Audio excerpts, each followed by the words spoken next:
What's happening, guys? Sam Adams here, and welcome to a brand new episode of Caffeinate today for June the 20th of 2019. Of course, if you are brand new to the show, welcome on in, and if you do not know, this is a daily gaming news podcast where I bring you the hottest gaming news from around the industry, and I wrap it up in one tight, neat podcast for you to enjoy and for you to stay informed with, again, hosted 5 days a week, Monday through Friday, live on twitch.tv/Samuel Adams if you do want to check out the show in a live format.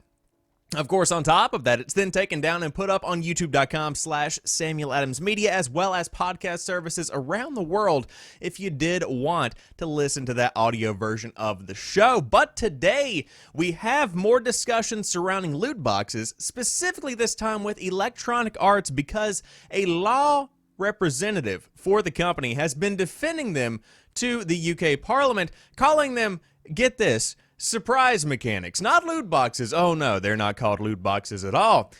They're surprise mechanics. Okay. On top of that, we have Nintendo at E3 because the Twitter analytics are in, and it looks like Nintendo dominated the charts when it comes to what people were talking about during the Electronic Entertainment Expo. Then we do a deep dive, an HTC Vive. No, I'm just kidding. We do a deep dive into the Destiny 2 Eververse cosmetic changes because some big changes are going to be coming to the in-game store for those that are playing D2, specifically when Shadowkeep and the rest of the updates drop this fall. Then we have Alpha Protocol being pulled from sale on Steam because, quite frankly, the publishing rights have expired, and so now everybody is kind of trying to figure out what exactly happens with Alpha Protocol. Then we talk about Fortnite star Ninja and DJ Marshmello because there's a gaming and music festival being held in Las Vegas, and I'll kind of riff on that for a minute. The marriage between music and gaming, it's going deeper than ever. And finally, we have the official retirement of a very big icon at Sony and PlayStation. We'll talk about all of these things and more on today's episode of Caffeinate. But again, if you are brand new, I do hope you enjoyed today's show. And without further ado, let's go ahead and dive into today's top stories. EA tries to rename loot boxes under government scrutiny. As more and more governments are taking a closer look at loot boxes and whether they are a predatory practice akin to gambling, EA has found itself on the defensive. Its newest tactic, call them something else and declare the gamers love them, actually, even though both of those things are blatant lies.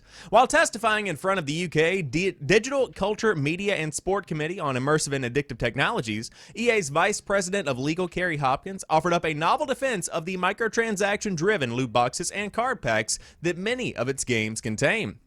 Well, first, we don't call them loot boxes. We look at them as surprise mechanics, Hopkins asserted. If you go to a store that sells lots of toys and you do a search for surprise toys, what you'll find is that this is something people enjoy.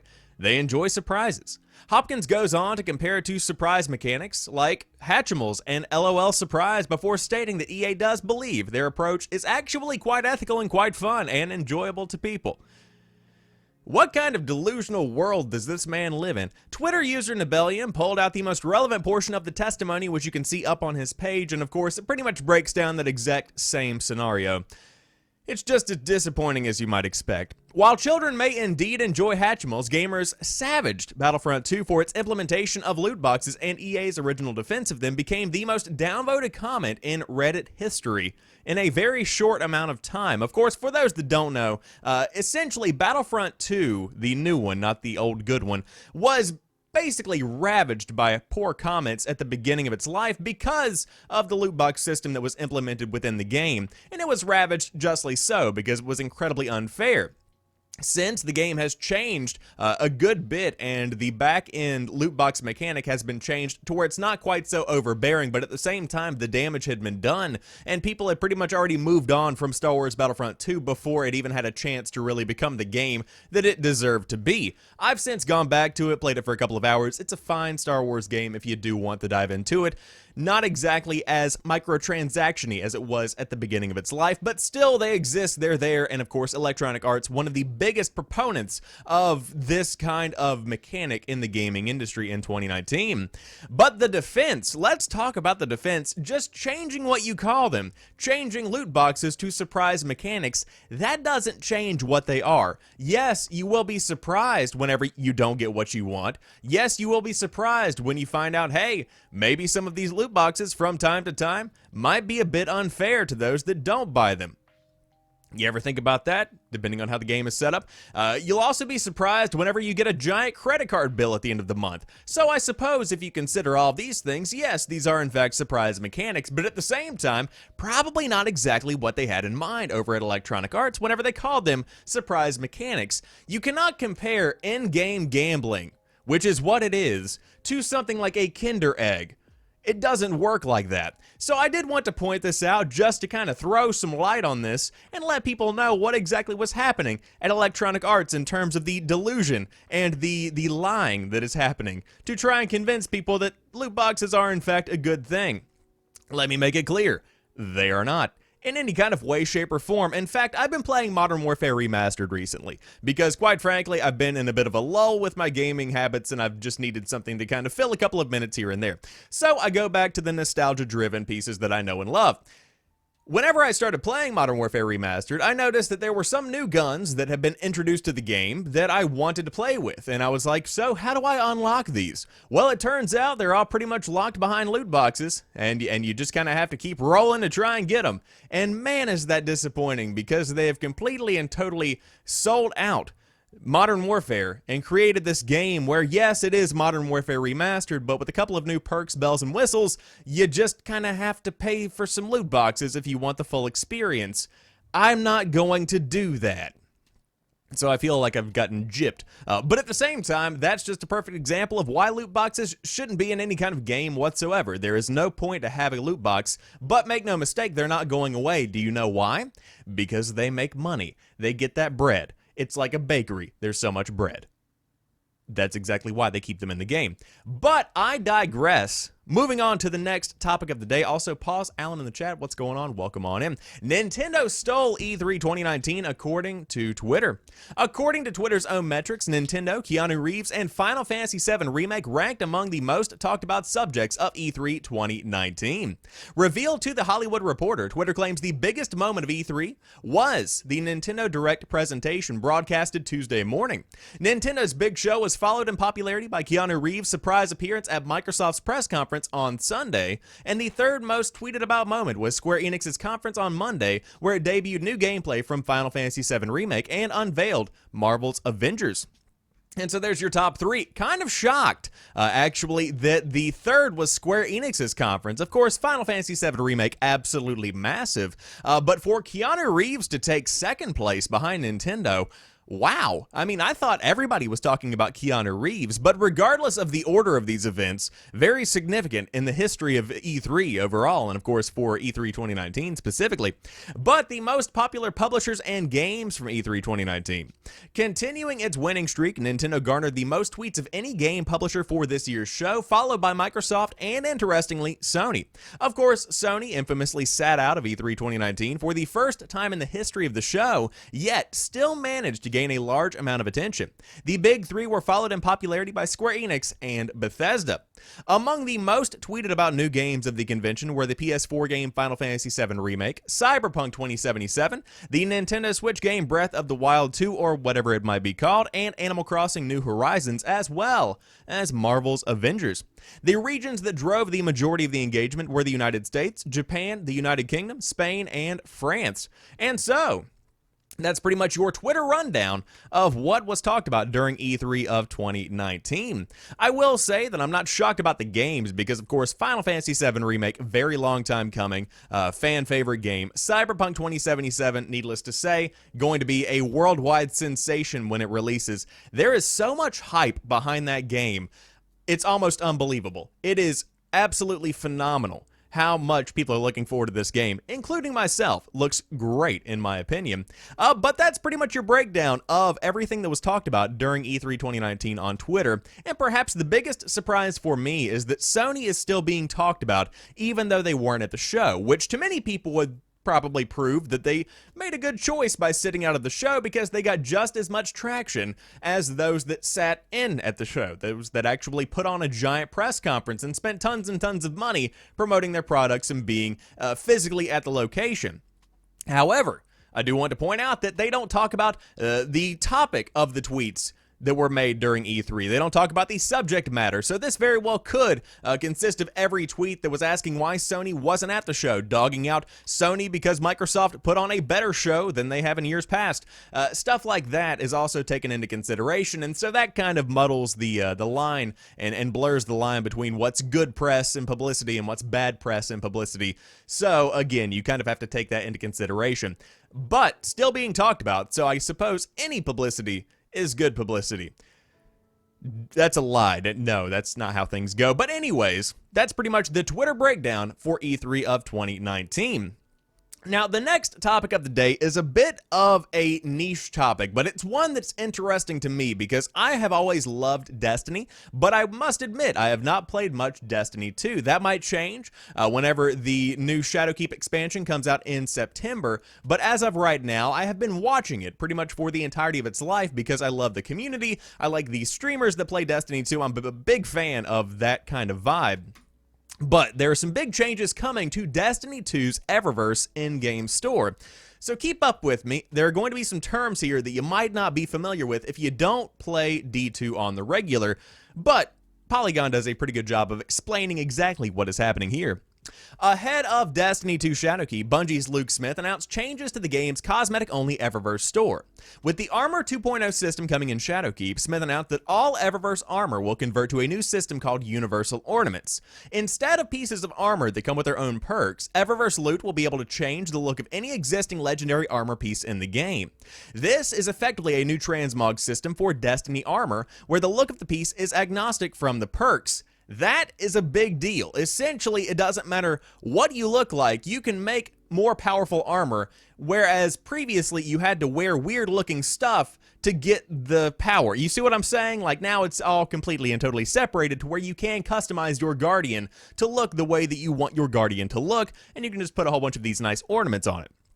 That's pretty much the idea. Smith mentioned that the team has always struggled with what kinds of perks to put on Eververse armor, not wanting the game to seem pay to win. Players who have already earned a ton of Eververse items over the first 2 years of Destiny 2 will retroactively unlock older ornaments as well. Bright Dust is also changing this fall. Bright Dust is currently used to buy items from the Eververse store, and players earn it by completing specific bounties and dismantling random Eververse items. In the fall, Eververse items won't dismantle into Bright Dust anymore, and players won't need to spend Bright Dust to pull Eververse items out of their collection. Starting with Shadowkeep, players will earn Bright Dust through a variety of activities like Gambit, Crucible, and Vanguard bounties. Players can still use the currency to buy from Tess's rotating Eververse collection each week, but if players want to buy something directly from the store without waiting for the rotation, they still need to buy and spend silver, Destiny's real money premium currency, to do it. And of course, Destiny 2 Shadowkeep is going to be happening on September the 17th, a big expansion dropping for PS4, Windows PC, and Xbox One, with Google Stadia's version coming later on in the year. And so, Destiny 2, a big deal right now, a big topic right now, because Bungie, again, completely and totally separated from Activision as of right now, going through a lot of changes, taking the PC version off of Battle.net, putting it up onto Steam, moving everything to where it is a cross-save compatible game, so you can't have one Guardian that you transfer between all of the various platforms you might play on, which is fantastic. Second only to crossplay in my mind, but at the same time, a big deal for those that are big fans of Destiny, because it's essentially becoming the game that it was destined to be. Pun intended. Haha, I've been waiting on that one for a while. But overall, it's good to see that these changes are coming, because overall, the community response, those that are regularly playing Destiny, is overwhelmingly positive. People love the changes that are coming into the game, and I think that goes to show that whenever you give the developers the power to do what they want with the game that they have a passion for, good things come. I mean, that's really what it comes down to. You see a lot of positivity coming from the Destiny community that's been relatively desolate of any positivity for the first 2 years of the game's life. For many, Destiny 2 had already been written off as a loss. Everybody thought that it was pretty much a hollow shell of the game that Destiny 1 was. But now I've seen people tweeting and they're saying D2 is well on its way to becoming better than Destiny 1. And that's something that's pretty significant right here. Also, I love that Chad is talking about my puns. I'm proud of my puns. But if you do want to pick up Destiny 2, it's a weird pricing setup right now. If you want to wait until September, there's a free version called New Light coming that essentially gives you the first 2 expansions that came out the first year of the game, I believe, and the base game for free to kind of get you caught up and give you a little bit of a taste of what's to come. And then Shadowkeep comes out on September the 17th if you do want the big, beefy, full-on version of the game that will continue to grow and evolve over the coming years. The big question for me is, when will Destiny 3 come out? Because that's going to be, of course, probably a few years out, but at the same time, if D2 continues to grow and evolve in the way that it is, I don't know if we necessarily need a Destiny 3, or if they should just take Destiny 2, drop the 2, rename it to Destiny, and maybe include all of the D1 content, and just make it into kind of like an MMO style setup. That would be a pretty interesting move, wouldn't you think?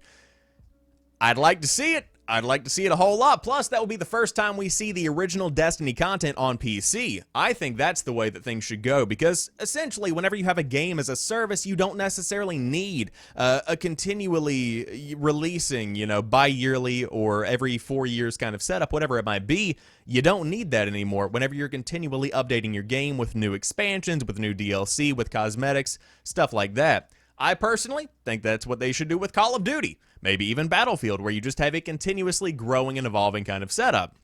But again, that doesn't make you $60 every 1 to 2 years, so they're probably not going to be doing that. I digress. Moving on to the next subject of the day. Sega has pulled Alpha Protocol from sale on Steam. Sega's publishing rights have now expired, and so the question remains, who owns the IP? Alpha Protocol, the spy role-playing game from Obsidian, is no longer available for purchase on Steam. Sega, the game's publisher, had it pulled from the storefront according to the game's Steam listing. At the request of the publisher, Alpha Protocol is no longer available for sale on Steam, reads a message on the product page. Valve updated the listing on Wednesday morning to add the note, according to Steam's database change log. Alpha Protocol's product page on the Humble Store, which also previously sold the game, is gone entirely. Sega released Alpha Protocol in May 2010 on PS3, Windows PC, and Xbox 360. It received lukewarm reviews, but is fondly remembered these days as something of a cult classic. Sega's decision to pull Alpha Protocol from sale had fans on forums and social media speculating that the company was preparing to remaster it. However, it turns out that Sega had to stop selling the game because it no longer controls the publishing rights. Following the expiry of Sega's publishing rights for Alpha Protocol, the title has been removed from Steam and is no longer for sale, a Sega spokesperson said in a statement to Polygon. The rep noted that anyone who already owns the game will still be able to download it and play it in the future. Sega has owned Alpha Protocol intellectual property from the start. Eurogamer reported in 2017 that Obsidian, which pitched the project to Sega after the publisher solicited RPG ideas, was initially set to retain ownership of the IP, but was forced to sacrifice the rights in its publishing deal with Sega in order to get the contract signed. Which, pause, sounds like a really bad deal to me. What likely affects the IP rights now is Microsoft's acquisition in November of Obsidian. It's possible that Microsoft has purchased Alpha Protocol from Sega, or that the publishing rights have somehow reverted to Obsidian. Asked for further detail, the Sega rep told Polygon they do not have any answers as of yet. They've also reached out to Obsidian and Microsoft for comment, and of course they will update the article if there is any further information. But for me, I never actually got into playing Alpha Protocol. It was always the game that I saw in GameStop sitting on the shelf for between $5 and $10. It had this weird blue and silver cover that kind of stood out. It was a really cool box art design, but I never did get around to playing it. And apparently, I won't now, at least not on Steam. But hopefully this is something that will turn out to be a benefit for the gamers, because that's a weird way to say that. I don't like that sentence. Benefit for the gamers. That sounds all... But anyways, I hope this does turn out to be a benefit for the gamers, because maybe we could be seeing some kind of renewed interest in a remaster. It tends to be the case whenever something big happens to a game or some kind of rights expire, then you might have people realizing, hey, we could make some money on this still. We could beat this dead horse and people would still come back and buy stuff. So, hey, a remaster might actually work. Wouldn't be too bad of a situation to get an Alpha Protocol remaster for people like myself that maybe never got around to playing it. For people that played it back in the day but want to re-experience it with a fresh coat of paint and all of the nostalgia that comes with a game from 2010. Because you might not believe it, but a game from 2010 can be packed with nostalgia. Keep in mind, it's almost been 10 years and you're getting old. So am I. So am I. However, no news as of yet on what exactly will happen with Alpha Protocol, but I'm sure we will hear more over the coming days. However, let's move on and talk about some Fortnite, shall we? Have you got your Fort Bites yet? All that weird in-game event stuff?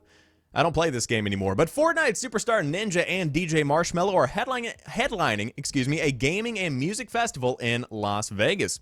Metarama is billed as a hybrid event mixing esports, music, and streamer culture. The next big act for Tyler Ninja Blevins is, of course, headlining a music festival. Well, to be clear, it's both a music and a gaming festival, a unique hybrid experience in Las Vegas dubbed Metarama. The event, which revealed its lineup this morning, is being put together by C3 Presents, the massive and experienced organization behind Chicago's Lollapalooza, and its various international editions, as well as Texas's Austin City Limits Festival.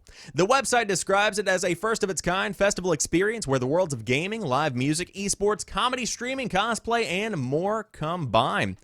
Ninja is the big act on the bill alongside his friend, superstar DJ and electronic music producer Marshmello. Hold on, let's pause for a moment. Ninja is the big act on the bill alongside his friend. What does he do? I mean, of course, he plays the game. Like, are you just going to have him up there playing games on the stage? I mean, you can't compare him to Marshmello. Okay, an avid gaming fan who has performed a live concert from inside Epic Games Fortnite and even been transformed into a Fortnite skin players could purchase and play as, of course, in regards to Marshmello. Ninja and Marshmello were also teammates for Epic's first ever officially sanctioned Fortnite tournament during last year's E3, where they won the entire charity event. Marshmello, who still dons his signature helmet and keeps his identity under wraps, although he has been identified as 27-year-old Chris Comstock, that helmet didn't work out for you, did it? Is having a big year coming off last year's hit Happier. Following his record-breaking Fortnite appearance and merchandise tie-in, he is working on big crossover hits with indie group Churches and post-hardcore act A Day to Remember. He has also got his own brand of actual marshmallows now, for those that were curious. Headlining a gaming music hybrid festival seems like the perfect fit for the artist, especially when paired with Ninja and the crew of Fortnite streamers that have built enormous careers off of the game. Other big music names on the lineup include, let's back up. This is where you start paying attention. You got Logic, Snoop Dogg, Lil Yachty, Whit Lowry. I've heard of Snoop Dogg and Lil Yachty. I don't know about those other ones. On the gaming side and YouTube side, creator Sean William McLaughlin, aka Jacksepticeye, will be in attendance alongside big Fortnite names like Ben Dr. Lupo. I don't know why they had to do that. Pokimane, then you have Courage, Nick Merckx, and Timothy Tim the Tapman Batar. Tim, my man. All right, so if you do want to dive in and check more out about Metarama, you can, of course, find tons of details, but the festival is taking place on October 19th and 20th at Las Vegas Strip's Festival Grounds, and tickets are on sale for $150 for the weekend and at a discounted rate for groups. There are also VIP and other premium packages that offer meet and greets with the streamers and, of course, the other celebrities that are there. But as of right now, if you do want to dive in, that's a preview of what you can kind of experience. Probably a lot of purple, a lot of Fortnite, a lot of people between the ages of 10 and 22, I would say. That's pretty much the range there. Probably more towards the 10 side, but I digress. You're going to be seeing a lot of people here at this specific event. However, what this event represents to me is the marriage between gaming and music. That's pretty much what I want to point out here, because it's incredible to see the marriage that has happened over the past few years, because you have these giant streamers playing with these giant music icons. I mean, you have Ninja playing with Drake last year, which was just a worldwide phenomenon that you see covered on mainline news sources. That blows my mind. Just to be able to see how much music and gaming have become intertwined over the years. I mean, it's always been a thing where you do have people that are famous, that are icons in any kind of entertainment industry, that play video games, but it's never been a thing that really stands out as part of their shtick, that stands out as part of their identity. But now, as gaming has become less for the nerds and more for everybody, you see a wider acceptance and a wider acknowledgement of, hey, I play games, I'm playing with Ninja. Let's put on a giant show and make hundreds of thousands of dollars. That's pretty much the point that I want to make here. However, Alan in the chat says, $150, do you know how much gas and groceries I can buy with that?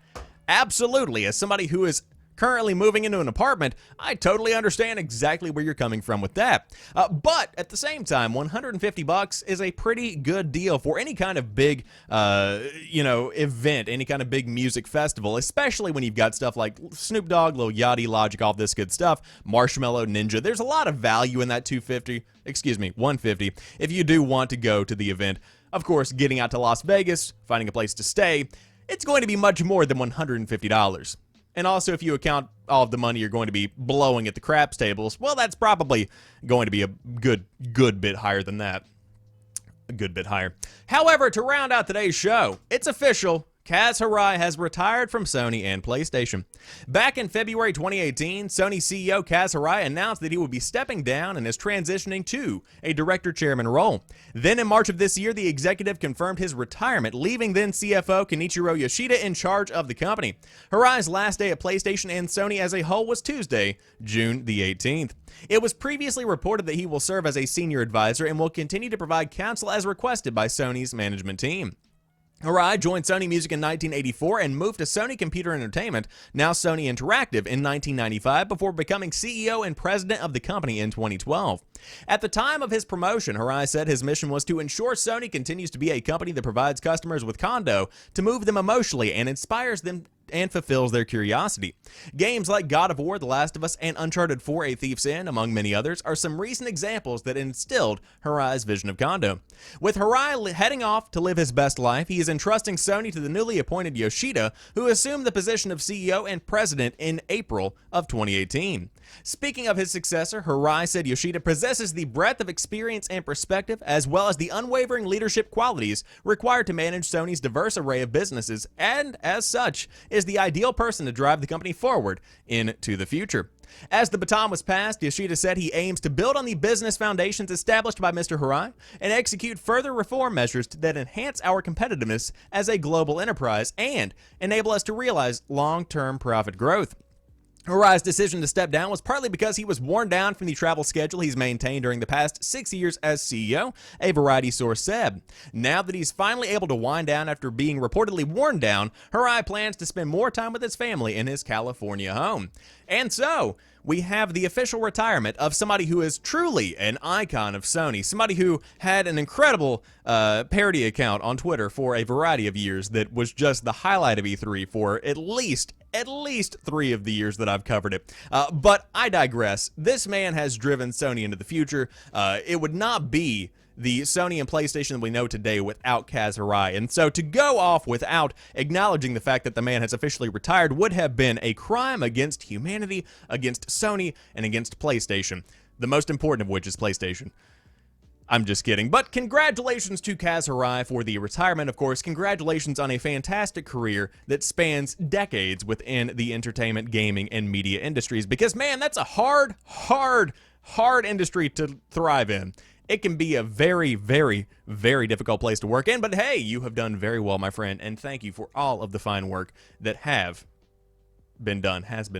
However, that rounds out today's episode of Caffeinate. Of course, if you are brand new to the show, this is hosted 5 days a week, Monday through Friday, live on twitch.tv/Samuel Adams at 7 a.m. Eastern Time if you did want to check out the show live. But then it's taken down and put up on youtube.com/Samuel Adams Media, as well as podcast services around the world if you did want the audio version. But without further ado, I will talk to you guys tomorrow. But until then, follow me on Instagram because I want to push that really hard. I've been posting a ton of clips, a ton of gaming news, a ton of opinions and stuff over on Instagram.com/Samuel Adams Media because, hey, your boy's been at work. I want to stay in touch. I want to keep the content flowing. That's how we're going to do it.